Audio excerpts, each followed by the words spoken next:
the recovery, we are getting a better look at the devastation brought on by deadly tornadoes in Arkansas. Thank you for joining us on this special broadcast. I'm Faith Woodard. Here is drone footage we shot in the sunlight today. Roofs missing, trees of all sizes pulled out of the ground, cars displaced, some flipped over, and the worst part, lives lost. So let's get to the three big things we have learned today. First, the lives lost. As of right now, there have been at least 5 confirmed deaths from the tornadoes, 4 in Winn alone, and another death in North Little Rock. As for injuries, UAMS and Baptist Health are telling us there are at least 17 people still hospitalized with storm-related injuries. At least 3 of those in the intensive care unit. Now, the National Weather Service also confirming a, quote, high-end EF3 tornado came through Little Rock. Now, as we traveled across the area today, our crews spoke to a number of victims impacted by yesterday's storm. One business owner tells us in a matter of seconds, her office turned into a life-saving shelter. We'll get to that in just a moment. The wind just got so bad, it was a black. We were outside helping clients to the cars, and all of a sudden we saw the funnel cloud coming over us. By the time we got to the room, there was probably 20 people in our exam rooms. We got everybody hunkered down on top of each other. We started praying. It was a sound like nothing I've ever heard coming over. So it's like a freight train had just come and driven over the clinic. We were holding kids down, we're crying. We had a lady that was having a seizure. It was scary. Now, this is just one clip from the many Arkansans we heard from. We will have more from all over the state in just a moment. But first, let's get over to Chief Meteorologist Tom Brannon with more on the track and power these tornadoes had. Tom. A very strong EF3 tornado. In fact, when we say upper end of EF3, 165 mile per hour winds, 166 mile per hour winds would classify it as an EF4. And it's still possible the National Weather Service could change that rating. Preliminarily speaking, the earliest report, and this is just the Breckenridge area out in West Little Rock. There's still a couple of more days to go, at least, with surveying the damage. Wind speed 165, West Little Rock, Pulaski County area. The length and width of the path right now, 20 to 25 miles in length. That's the white line from West Little Rock over to around the Jacksonville area. They will survey Jacksonville and Cabot and other areas, North Little Rock, in the coming days. But a pre-EF3. We talk about the Fujita scale, the enhanced Fujita scale. Here are the winds that we're talking about. A 3 is a strong tornado. 136 to 165, you get into the EF4 category, 166 and up. And that, my friends, is a devastating tornado, catastrophic damage. You've seen the pictures and you've seen the videos. And again, it certainly wouldn't surprise me. And we're very lucky there weren't more injuries or even fatalities with this storm yesterday.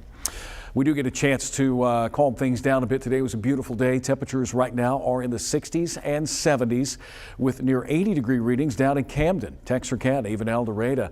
Now tomorrow we're going to be looking at more partly cloudy skies. But tonight, if you get a chance to enjoy the evening, we'll see those readings dropping off with drier air in place and cool conditions.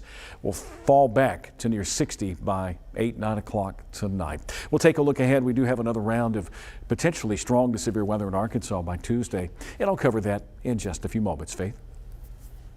All right, Tom, thank you. Now here's a look at the current power outages in the state. Right now, there are just under about 35,000 outages in the state. To put that into perspective, last night when me and Craig O'Neill first came on the air, there was nearly 100,000 homes without power. Right now, the main area is still working to get the lights back on. Pulaski County with about 30,000 in the dark. Then Cross County, who has nearly a third of the population without power right now. Now, we've had so many of you reaching out to us around the clock asking how you can help those impacted by the storms. Because of this, we set up a link to make it easy. You can text the word GIVE to the number next to me, 501-346-1111. We will send a link straight to your phone with all of the organizations looking to help and how you can pitch in. Again, that is GIVE, G-I-V-E, to 501-376-1111. Now, when the sun came up, Arkansas toured the damage along with our governor, Sarah Huckabee Sanders. We were there along the way with the governor and other city and state officials who talked about those working to clean up. THV11's Ian Russell is live in Little Rock with more. Ian.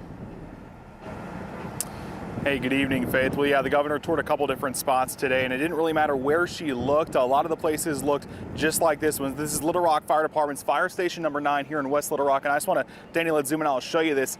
I mean, just look at the damage. Look at the power this storm has. It just ripped the side of this brick fire station completely off. I mean, everywhere we look, it looks just like this. The governor saying, you know, this hits home, obviously for the firefighters that are here, but it also hits home for the governor who had a staff member affected personally by these storms. Take a look.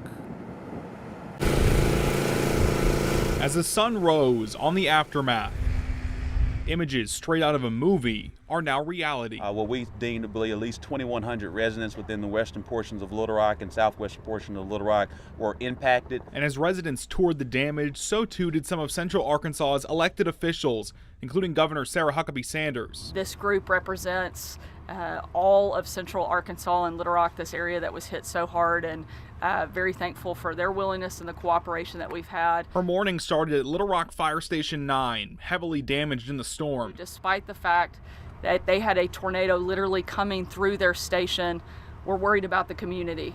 That tells you who they are, and it tells you, I think, a lot about our state. This neighborhood off Shackelford razed. The biggest thing, like I was telling y'all, is we got to get the streets cleared, but the power is the big thing. Power is it's going to be very trying. It joining many, like this neighborhood in North Little Rock, also destroyed. Trees on homes, X's marked the damage. The governor joining North Little Rock Mayor Terry Hartwick, touring damage too close for comfort. This is the home of one of the staffers in our office. And he found out that happened as he was sitting in our conference room responding to the storm. So we are so thankful they weren't here, that they're okay, and we're just here to help and be there for them in any way we can. Cleanup in these neighborhoods will take weeks, if not months. Crews and neighbors all lending a helping hand, and the governor promising they won't be alone. It's real simple. Whatever you need, we're going to come and provide it. If it's temporary shelter, if it's food, if it's clothing, we're coming together, we're going to work together, and we're going to make sure that the people have what they need. I want to emphasize what the governor said there. Whatever people need, she says they're working on getting that to them. I said, well, you know, what does that mean for people? She said, people, not paperwork. They're focusing on people, what they need. You heard of their food, shelter, whatever they need. She's just going to work on that. Obviously, a process that may take a little bit of time here as we work to clean up the damage here. But we got a lot more information about some of those resources right now over on THV11.com. Faith, I know I heard you mention some of those. So if you're looking for some information over on our website, Faith, we'll go and send it back to you. All right, Ian, thank you so much. We will check back in with you in just a few moments. Now, Attorney General Tim Griffin was also out in Central Arkansas today helping with the recovery and rebuilding efforts. In North Little Rock, he says there are so many people trying to help. Sometimes there are up to 20 to 25 people at each house. Now, the city has started registration centers at different grocery stores to help get people to the areas that need it most. They also safely keep track of all of the volunteers. And it's abundantly clear, it's very clear that they aren't just the people that live in these homes. It's mostly folks who are just volunteering, who just want to help. Griffin did also warn to keep an eye out for your own personal safety while both helping others and online. 99.9% of the people out there want to help. There's that very, very, very small percentage of unscrupulous people who want to take advantage of this situation. And I would just tell people, be on the lookout for scammers. Now, he also said because Arkansas is under a state of emergency, price gouging rules are in effect. Now, one of the hardest hit areas of the storms was Winn in eastern Arkansas. 4 people were killed after a tornado there. Jay Shakur was at the city's high school as officials plan what's next for the school year. Here in Winn, Arkansas, about 50 minutes west of Memphis, those storms yesterday did severe damage. I'll step out of the way so you can see the school from ground level first. This is what's left of Winn High School. Now, for context, this is one of 2 public high schools in all of Cross County, but this is the only high school in the entirety of the Winn School District. As you can see, trees are completely collapsed, but crews are out working now, picking up debris and restoring power lines. Now, in an aerial view, most of the roof is torn to pieces. The front main entrance is completely caved in.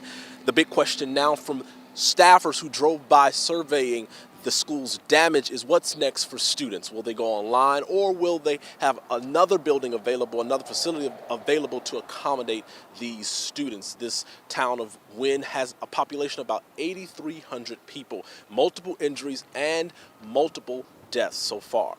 In Winn, Arkansas, I'm Jay Shakur. All right, thank you so much. And meanwhile, Frederick Price is in Jacksonville with some more of the damage here in areas like Cabot, Sherwood, and Jacksonville. Frederick, what are you seeing today?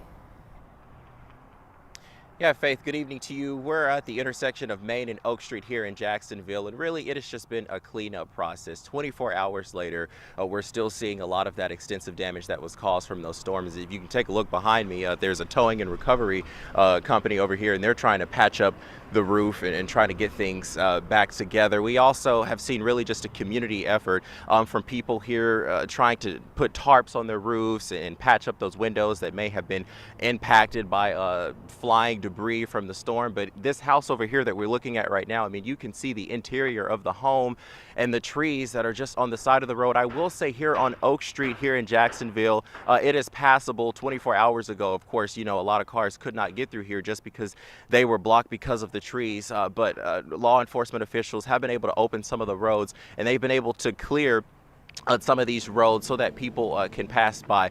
We also visited some other communities, Sherwood and Cabot, and we just heard those stories of the community effort that these people really have done to just try to clean up and get themselves back on track. We talked to a woman in Cabot who had a tree fall on her home. I mean, there was damage just scattered everywhere. Take a look at what she had to say. Well, we heard it down the road coming, and we ran in the house, and we like to not have got in the hall and covered up with some stuff before it started banging and booming everywhere. It was awful. It was pretty loud. We thought the house was going. Oh my goodness. We also talked to a couple that lived in Cabot. They said that they had been living in their home for nearly 45 years and their home is just destroyed from this storm. I mean, you really just think about what these people went through when this storm hit, and our hearts and our thoughts and prayers go out to them as well. Some news to pass along. The city of Jacksonville is also pitching in. They have sanitation trucks out to pick up debris, tree limbs, and trunks that are 6 feet or smaller. They say place those on the roadways, but don't block the roadways, and they say the time for them to remove these things would be about 3 to 3.5 hours. So of course you're going to need some patience, but really just a story of just cleaning up, and people are just grateful to be alive after that catastrophic storm, Faith. All right, Frederick, we will check back in with you in just a few moments. Thank you so much. All right, well, this is exclusive chopper video from earlier today. You're looking at the shopping center in the Colony West area just off of Rodney Parham. Now, you may have seen photos of damage to the Kroger in that plaza. Now, this is unseen aerial footage of that area, and we're still going through that chopper video, and we will have more on air and online. And I mean, Tom, just taking a look at that video there, I mean, that is just complete devastation, and some of the views we didn't have yesterday. Yeah, it's interesting what happens. A tornado that strong comes across a building, rips the roof off like it's a lid on a tuna can, and that's what you've got there.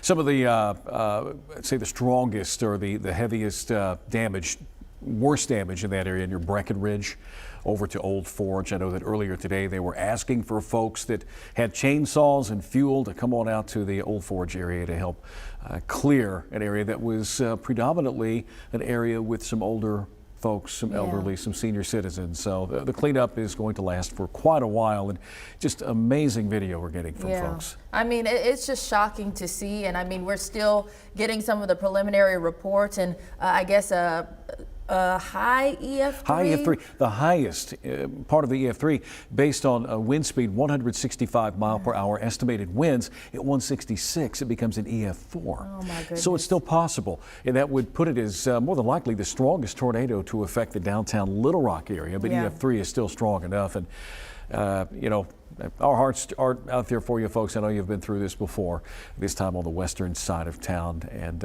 cleanup continues, and the National Weather Service, I do want to mention, Weather Service will continue surveying the damage in Little Rock. That's the Memphis National Weather Service that is responsible for the Winn area, and that's what they're doing now. Haven't heard anything from Winn just yet. All right, severe weather. You bet. And you know, we've this time of year, we're doing these tours. We're going to communities to help you get prepared for severe weather. And this is just very important.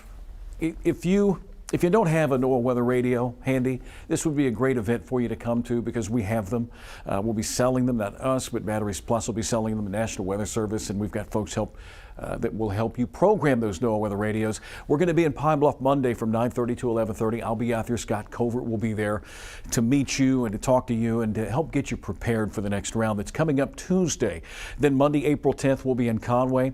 Monday, April 17th, we'll be in Russellville at the Russellville City Hall for what we're just calling our little meet and greets. THV11 Weather Watchers, we've got a Facebook page. We'd love for you to help us out. You are the eyes and ears of your community, and I tell you what, you folks have really come through with video images and with still pictures of what's happened in your region. Here's what we got coming up. Here's what we're tracking over the next several days. No worries tomorrow, more sunshine and a pleasant Sunday. Readings making it back into the mid-70s. Late in the day, we'll begin to see clouds roll in with a disturbance that will be affecting mainly the southwestern quadrant of Arkansas. Could spread a few showers Sunday night, maybe a thunderstorm or two. That's into Monday morning. The greatest threat of severe weather is over the Arklatex at this time. And then another active period coming our way next week. Here are the rain chances. Tomorrow late, early Monday will clear out. And then Tuesday afternoon and evening, a stronger system will approach and bring the next chance of thunderstorms. One or two of those could be severe into Wednesday morning. And then we'll get a period of time where it'll be cooler. The air mass will be a little more stable and possibly some rain showers toward the end of the week next week. Average high should be 69. We'll spend some time in the 70s and the lower 80s. You've heard us talk about it. Anytime you get an 80-degree reading in a period, at least the month of April or March, it's never a good thing. You've got lots of fuel, and we're keeping a close eye on that next system. In the meantime, let's enjoy what we have. Sunshine, high pressure controlling our weather, some cloud cover cruising over southern Arkansas at this hour, northern Louisiana. Again, no worries today, but let's look into the future. Keep your eye on tomorrow afternoon. Moisture levels will begin to increase Sunday at 5 o'clock. This is one of our short-term forecast models. It's called the graph, and it pinpoints an area of convection that will be sliding into Arkansas. Again, mainly affecting the west and southwestern part of the state. This is by tomorrow evening at 7. Yeah, I anticipate some thunder, but the greatest area of concern would be over the Arklatex, and right now that's a marginal risk, or a 1 out of 5. And then as we head through Sunday night, some of that activity may clip central and then eventually eastern Arkansas. That clears out of the way. We'll keep the clouds and low-level moisture, turn our attention to a pretty strong system coming our way on Tuesday and Wednesday. The severe weather risk for Tuesday, the greatest threat right now is from Russellville, Fort Smith northward. That's an enhanced risk, 30% chance of severe weather within a given point. And then the rest of us have a slight risk of severe weather. There's your future cast by 8 o'clock Tuesday. Currently, we're looking at 60s and 70s. We'll have a pleasant afternoon and evening. Will drop off tonight into the 30s and 40s. 46 here for Little Rock. Tomorrow 73, partly cloudy with that shower south. Sunday racing at Oaklawn looks fantastic. And here's the extended forecast. Again, we'll have to deal with another chance of strong storms Tuesday next week. Faith? All right, Tom, thank you. Well, a volunteer staging area was set earlier this morning in North Little Rock at the Cash Savers on Camp Robinson. Many looking to help were deployed to the hardest hit areas. And our Journey Taylor is live in the Indian Hills neighborhood. Journey, what new information do you have for us today? Yeah, we actually just learned in the last 2 minutes that the city of North Little Rock will be issuing a curfew. That curfew will start at 8 p.m. tonight and go to 6 a.m. For the next 2 days. Again, that will start at 8 p.m. and go until 6 a.m. Now, Faith, here in Indiana Hills, we've been up and down this neighborhood. Devastation you can see in all directions, but you can also see the hands of the community working to help those impacted as their lives have been changed forever. It's hard. It's hard. I was in shock. It's a new day, but the pain is still being felt. Brenda Goodson has lived at the corner of Osage and Pontiac in North Little Rock for the last 29 years, a place where she raised her family. I'm alive. My daughter's alive. We found all our pets. All this doesn't really matter. All these people, most of them I don't know. And I just appreciate the help. Many have no clue what's next for their homes and lives, but today, trusting and leaning hard on their community. And even for those not directly impacted, like Pastor Chopper Ward of Rock City Church in Sherwood and his congregation, he says this is the time to show what works of faith truly means. And I believe what the enemy meant for evil, God's going to turn for good. So this is an opportunity for the church to either put up or shut up. So we say one thing behind the pulpit, but this is the time when we really get to act like the church. Volunteers coming from near and far, and even helping in communities they've known all of their lives. It is emotional. It is hard to see because I grew up here, I know this area, and these are real people, and they're having real experiences. The ones here today, tomorrow, and the days to follow, understanding that the biggest help at times is not always physical. We'll be going out and assessing damage in the area, talking with these residents about what kind of support we can give them. It could be anything from spiritual to mental to medical needs if they've lost medicines, if they've lost any of their medical equipment, and financial needs as they become available. And I can attest to the love being shown here in Indian Hills. Now, many of you at home may want to get out and help in some capacity, and here's what you need to know. Red Cross says if you need help to call 1-800-RED CROSS, but also if you would like to help, you can also call 1-800-RED CROSS. Now, we also want to make it easier for you. We have a list. You can text right now. You can text GIVE, that is GIVE, to 501-376-1111. Again, that is GIVE to 501-376-1111. And I just want to go back and say that we just learned of information that the city of North Little Rock will issue a curfew that will start today at 8 p.m. and go to 6 a.m. for the next 2 days. And we'll, of course, bring you more information online and through on air. For now, in North Little Rock, Faith, back to you. All right, Journey, thank you so much. We'll check back in with her in just a second. Well, in the aftermath of the storms, people are searching for their missing animals. The manager of Little Rock Animal Services, Tracy Roark, says that at the Animal Village, they have seen a few animals come into the shelter due to the tornado. But if you find a lost animal, there are some things you can do. If you see a pet running loose, especially in these areas, to let us know. We have officers standing by all weekend. It's going to make sure that we get out there and hopefully get them back to their parents. If your pet is missing, many people have been sharing information on social media, something Betsy Robb with Friends of the Animal Village says has been successful. There's also a group on Facebook called Tornado 331 that is just for lost and found pets lost through yesterday's storm, and we've seen a lot of success in that group with reuniting lost pets with their families. Now, if you find a missing pet, volunteers are standing by this weekend to scan for microchips. Now, of course, some of the damage that we're seeing is just really widespread. THV11's Ian Russell is live with more tonight with an update from the mayor. Ian, where are you and what can you tell us from Terry Hardwick? Hey, well, we're still back out here in Little Rock over by Little Rock Fire Station 9, excuse me. Obviously a lot of damage out here. Photojournalist standing more back behind the camera. I want to zoom out a second and show you some of the damage. We're a little bit further south from the fire station. I mean, just look at this. You can see all of this kind of debris around me. A little bit further back behind me is just a neighborhood that has just been, I mean, just swept through as that storm has moved through. And right next to our photojournalist, Danny, the pole there just smashing through that truck. So obviously just a lot of devastation here in Little Rock. We've heard it from Jacksonville, all over the place. And of course, in North Little Rock, as you mentioned earlier, we had a chance to catch up with North Little Rock Mayor Terry Hartwick, who understandably was tired. I mean, he told me he was going all yesterday through midnight. He got up at 5 a.m. this morning to kind of keep some things working. So a very tired man, but a man who is very energized to help his people out. He had a couple updates to share with me as he was touring damage with the governor. It should be the video you're looking at right now. He wanted to share a couple things, and he told me right now that neighborhood that he was touring, he wasn't entirely sure if that entire neighborhood was destroyed or not. He said, you know, that storm made some of those homes unlivable and others just had some shingles taken off. But he also shared with me that power is going to be a huge focus for them right now, as well as clearing trees, things like that, to get folks back on their feet and get those streets clean as well. But his big focus, like I mentioned, just going and getting the lights back on, guys. So the biggest thing is getting, it's not, see, when you got the power out, you're not only hitting the affected areas, we're hitting people that were never touched, but they don't have power either. So last night we started with around 15,000 homes without power. We got it down to like 10,000 now. And so we're working all day long today. And then I will be putting a curfew on approximately 8 o'clock tonight with people who don't have power. So there'll be a curfew in those areas.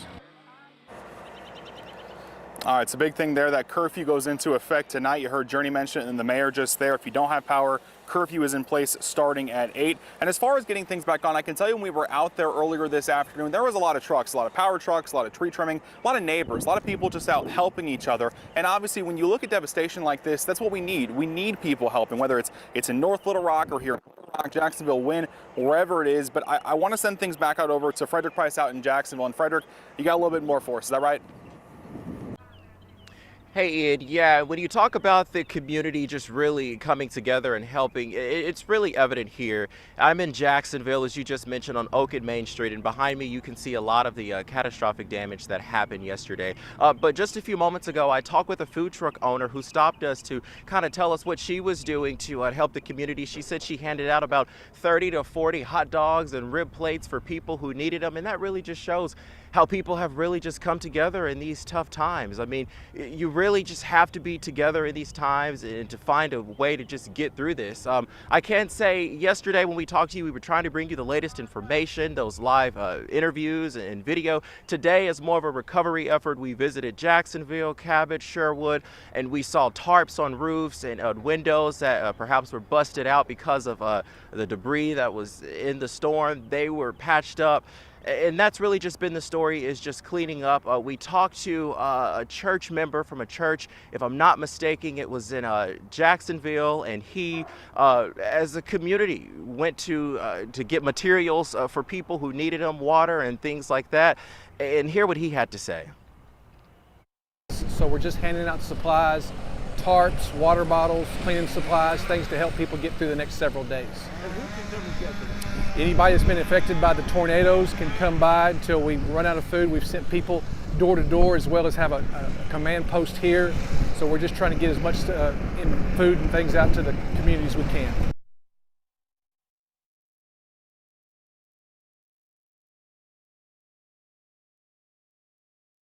Gentlemen in that group are really just helping out. Some news to pass along to you here in Jacksonville. The city of Jacksonville, the sanitation crews really pitching in to help. There's a lot of debris, as you could imagine, tree limbs and things from roof and yard decor, if you will, kind of just scattered on the side of the roads. They're saying that if you want that picked up, to move that on the side of the road. Do not block the roadway so that emergency crews and traffic can get through, but move it to the side of the road. And if it is 6 feet or smaller, tree limbs, trunks, any debris, they're going to pick that up. They say the time to pick that up would be about 3 to 3.5 hours. So of course you'll want to be patient, but they are surely making their way through this town and trying to help those people who need it and clean up. And as I mentioned, just kind of a recovery and a cleanup effort here that we have seen all afternoon long, Faith.